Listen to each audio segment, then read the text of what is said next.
사랑하는 성도님들, 안녕하십니까? 오늘 아침에 거울을 보셨을 때 어떤 생각이 드셨습니까? 혹시 나이 든 얼굴을 보면서 한숨이 나오지는 않으셨습니까?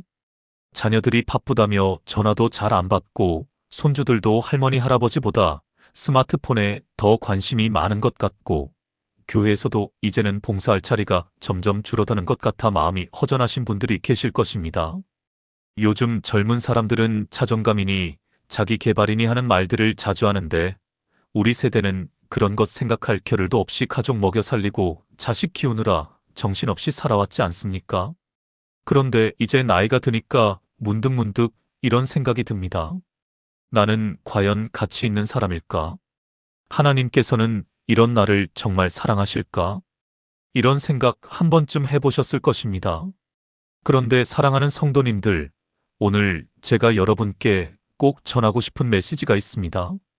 하나님께서는 여러분을 향해 이미 놀라운 약속들을 하셨다는 것입니다. 여러분의 나이가 몇 살이든 지금 어떤 상황에 처해 있든 다른 사람들이 여러분을 어떻게 평가하든 하나님께서 보시는 여러분의 가치는 절대 변하지 않습니다. 오늘 저는 여러분의 자존감을 회복시켜줄 하나님의 4가지 약속을 나누고자 합니다. 이 말씀을 들으시고 나면 여러분은 더 이상 다른 사람의 시선이나 평가에 흔들리지 않고 하나님의 자녀로서 당당하게 살아갈 수 있을 것입니다. 그럼 함께 은혜 가운데로 들어가 보시겠습니까? 첫 번째로 말씀드릴 하나님의 약속은 바로 여러분은 하나님의 형상대로 지음받은 걸작품이라는 것입니다.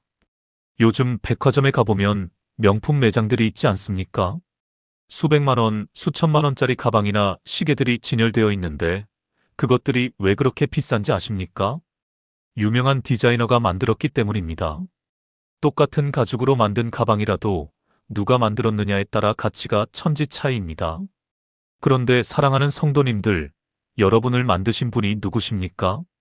바로 천지를 창조하신 하나님이십니다. 성경은 창세기 1장 27절에서 이렇게 말씀하십니다. 하나님이 자기 형상 곧 하나님의 형상대로 사람을 창조하시되 남자와 여자를 창조하시고, 여기서 형상이라는 말은 히브리어로 첼렘인데 이것은 단순히 겉모습만 닮았다는 뜻이 아닙니다. 본질과 성품까지 닮았다는 의미입니다. 하나님께서는 온 우주 만물을 창조하실 때 말씀으로만 하셨습니다. 빛이 있으라, 궁창이 있으라, 땅이 물을 내라, 이렇게 말씀만 하시면 그대로 되었습니다. 그런데 유독 사람을 만드실 때만은 달랐습니다. 삼위일체 하나님께서 의논하시며 우리의 형상을 따라 우리의 모양대로 우리가 사람을 만들자고 하셨습니다. 그리고 친히 흙으로 사람을 빚으시고 코에 생기를 불어넣으셨습니다. 얼마나 정성스럽게, 얼마나 사랑스럽게 만드셨습니까? 그렇게 만들어진 것이 바로 여러분입니다. 제가 아는 한 집사님은 평생 남의 집 파출부 일을 하면서 자식들을 키우셨습니다. 늘 남의 집 부엌에서 남의 집 화장실을 청소하면서 살았기 때문에 늘 자신을 낮게 보셨습니다. 교회에 와서도 늘 뒷자리에만 앉으시고 구역 모임에서도 말씀 한마디 하시기를 주저하셨습니다. 그런데 어느 날 새벽 기도회에서 이 말씀을 묵상하시다가 눈물을 흘리셨다고 합니다. 아, 내가 비록 세상에서는 보잘것없는 사람일지 몰라도 하나님께서는 나를 당신의 형상대로 만드셨구나. 하나님께서 친히 빚으신 작품이 바로 나구나. 그 깨달음 이후로 그분의 얼굴이 달라지셨습니다. 여전히 겸손하시지만 이제는 하나님의 자녀로서의 당당함이 있으셨습니다. 사랑하는 성도님들, 여러분도 마찬가지입니다. 여러분이 지금 어떤 일을 하고 계시든 학력이 어떻든 재산이 얼마든 그것이 여러분의 본질적 가치를 결정하지 않습니다. 여러분의 가치는 이미 창조주 하나님께서 정하셨습니다. 하나님의 형상대로 지음받은 걸작품, 그것이 바로 여러분입니다. 이것을 믿으시면 아멘 하시기 바랍니다. 두 번째로 말씀드릴 하나님의 약속은 여러분은 하나님께 극진히 사랑받는 존재라는 것입니다. 사람들은 흔히 사랑에도 조건이 있다고 생각합니다. 예쁘면 사랑받고, 똑똑하면 사랑받고, 성공하면 사랑받고, 돈이 많으면 사랑받는다고 생각합니다. 그래서 나이가 들어 외모가 변하고 능력이 떨어지고 경제력이 없어지면 사랑받을 가치가 없다고 여깁니다. 그런데 하나님의 사랑은 그런 조건적인 사랑이 아닙니다. 요한일서 3장 1절을 보시면 이런 말씀이 있습니다. 보라, 아버지께서 어떠한 사랑을 우리에게 베푸사 하나님의 자녀라 일컬음을 받게 하셨는가, 우리가 그러하도다. 여기서 어떠한 사랑이라는 표현이 중요합니다. 원어로는 포타펜인데 이것은 얼마나 놀라운, 얼마나 엄청난이라는 뜻입니다. 사도 요한도 하나님의 사랑을 표현할 적절한 단어를 찾지 못해서 감탄사를 쓴 것입니다. 보라, 얼마나 놀라운 사랑인가. 그 사랑이 어떤 사랑입니까?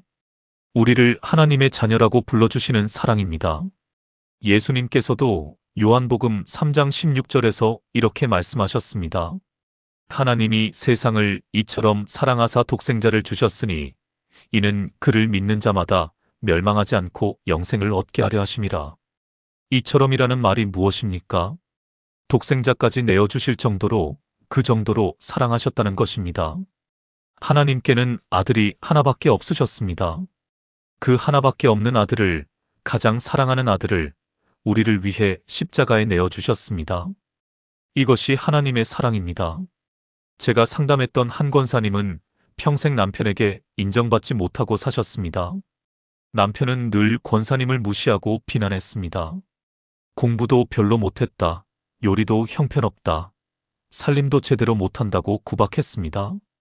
그래서 권사님은 자신이 정말 가치 없는 사람이라고 생각하며 수십 년을 사셨습니다. 그런데 어느 날 성경 공부를 하다가 이 요한일서 3장 1절 말씀을 붙들고 기도하셨답니다. 하나님, 제가 정말 하나님의 자녀입니까? 이렇게 부족하고 모자란 제가 정말 하나님께 사랑받을 만한 사람입니까? 그때 성령님께서 마음속에 이렇게 말씀하셨다고 합니다. 너는 내 딸이다. 내가 사랑하는 딸이다. 너는 귀하고 존귀하다. 그날부터 권사님의 삶이 변했습니다.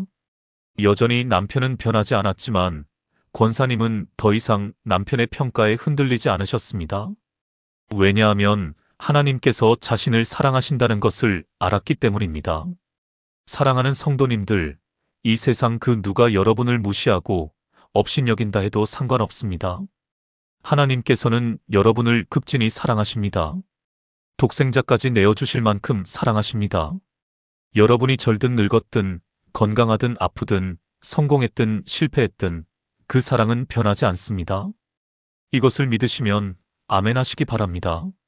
세 번째로 말씀드릴 하나님의 약속은 여러분은 하나님께 쓰임받을 귀한 그릇이라는 것입니다. 많은 분들이 나이가 들면 이제 자신은 쓸모없는 사람이라고 생각하십니다. 일터에서 은퇴했고 자녀들도 다 장성해서 독립했고 이제 할 일이 없다고 생각하십니다. 심지어 교회에서도 젊은 사람들에게 자리를 내어주고 뒤로 물러나야 한다고 생각하십니다. 그런데 성경은 그렇게 말씀하지 않습니다. 디모데후서 2장 21절을 보시면 이런 말씀이 있습니다. 그러므로 누구든지 이런 것에서 자기를 깨끗하게 하면 귀히 쓰는 그릇이 되어 거룩하고 주인에게 유익하며 모든 선한 일에 준비함이 되리라. 여기서 중요한 것은 나이나 능력이 아니라 깨끗함입니다. 하나님께서 사람을 쓰시는 기준은 그 사람의 나이가 몇 살이냐, 학벌이 어떠하냐, 재능이 얼마나 뛰어나냐가 아닙니다.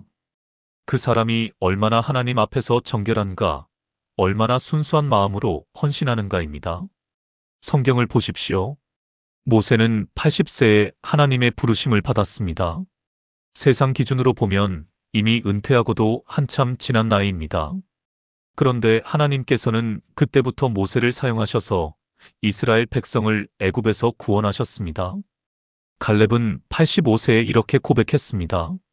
내가 오늘 85세로 된 모세가 나를 보내던 날과 같이 오늘도 강건하니 그때의 내 힘이 지금도 같아서 싸움에나 출입에 감당할 수 있어온즉 85세에 여전히 전쟁터에 나가겠다고 하는 이 담대함이 어디서 나옵니까?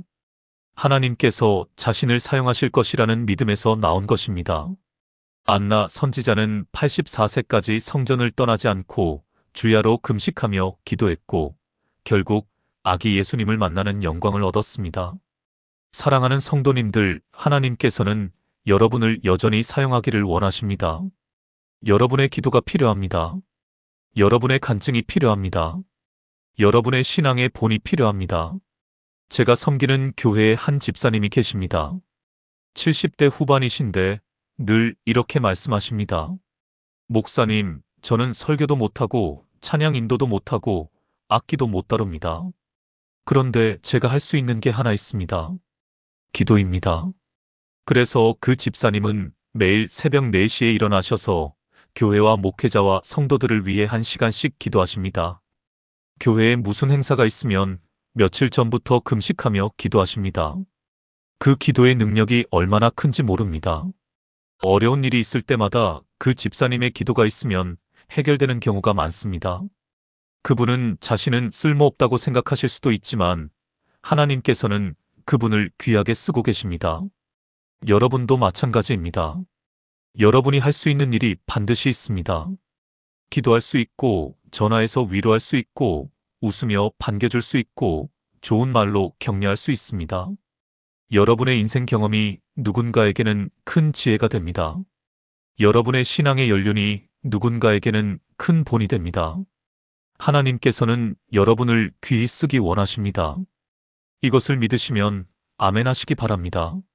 네 번째로 말씀드릴 하나님의 약속은 여러분의 가치는 영원하다는 것입니다.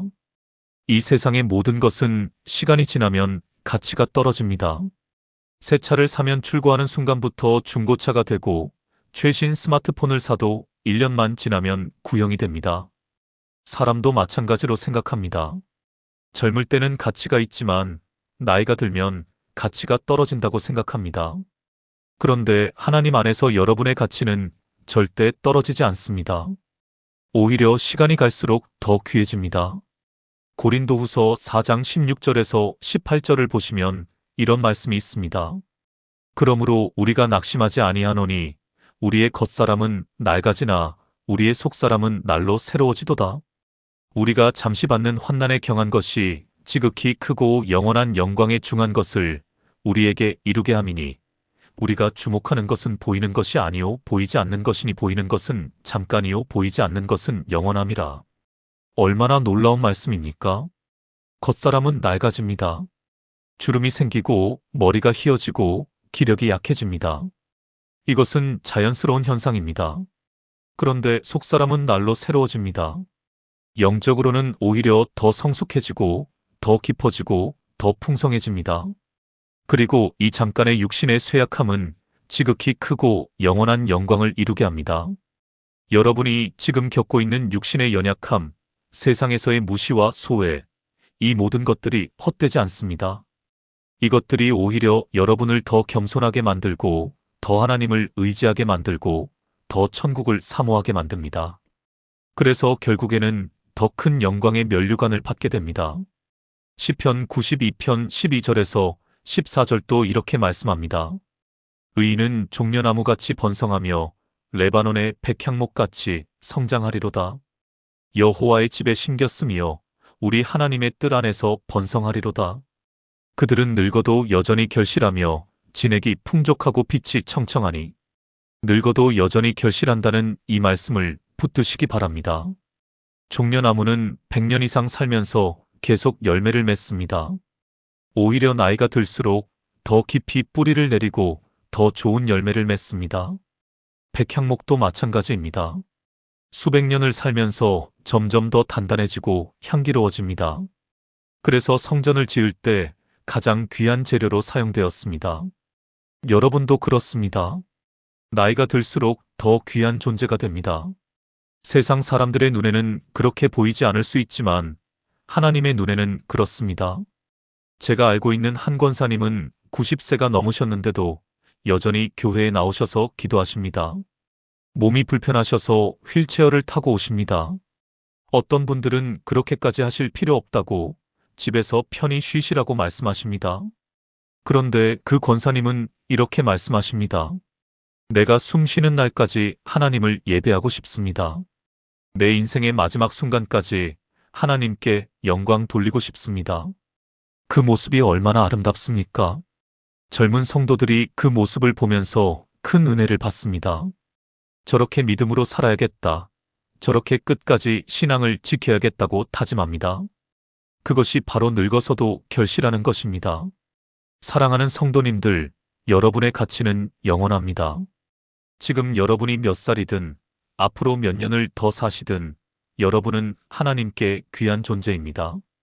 그리고 이 땅에서의 삶이 끝난 후에는 영원한 천국에서 영광스러운 면류관을 받게 될 것입니다. 그때 가서 여러분은 깨닫게 될 것입니다. 아, 내가 이 땅에서 겪었던 모든 고난과 연약함이 헛되지 않았구나. 이 모든 것이 나를 더 겸손하게 만들고 더 하나님을 의지하게 만들어서 결국 이 영광에 이르겠구나. 이것을 믿으시면 아멘 하시기 바랍니다. 사랑하는 믿음의 가족 여러분, 오늘 우리는 나를 향한 하나님의 4가지 약속을 살펴보았습니다. 첫째로, 여러분은 하나님의 형상대로 지음받은 걸작품입니다. 세상이 여러분을 어떻게 평가하든 여러분의 본질적 가치는 창조주 하나님께서 정하셨습니다. 둘째로, 여러분은 하나님께 급진히 사랑받는 존재입니다. 독생자까지 내어주실 만큼 사랑하시는 그 사랑은 절대 변하지 않습니다. 셋째로, 여러분은 하나님께 쓰임받을 귀한 그릇입니다. 나이나 능력이 아니라 순수한 마음으로 헌신하는 것이 중요합니다. 넷째로, 여러분의 가치는 영원합니다. 겉사람은 낡아지지만 속사람은 날로 새로워지며 늙어서도 여전히 결실합니다. 이 4가지 약속을 꼭 기억하시기 바랍니다. 아침에 일어나서 거울을 볼 때마다 이렇게 고백하십시오. 나는 하나님의 형상대로 지음받은 귀한 존재다. 나는 하나님께 사랑받는 자녀다. 나는 하나님께 쓰임받을 그릇이다. 나의 가치는 영원하다. 이렇게 고백하며 하루를 시작하면 여러분의 삶이 달라질 것입니다. 더 이상 다른 사람의 시선에 흔들리지 않고 하나님의 자녀로서 당당하게 살아갈 수 있을 것입니다. 오늘 이 말씀이 은혜가 되셨다면 좋아요 버튼을 눌러주시고 여러분의 생각을 댓글로 나눠주시기 바랍니다. 혹시 자존감 때문에 힘들어하시는 분들이 주변에 계시다면 이 영상을 꼭 공유해 주십시오. 하나님의 말씀이 그분들에게도 큰 위로와 힘이 될 것입니다. 사랑하는 성도님들, 여러분은 귀한 분들입니다. 하나님께서 친히 만드시고 사랑하시고 사용하시기 원하시는 귀한 존재입니다. 이 사실을 잊지 마시고 오늘도 하나님의 자녀로서 당당하고 기쁘게 살아가시기 바랍니다. 주님의 이름으로 여러분을 축복합니다. 평안하십시오.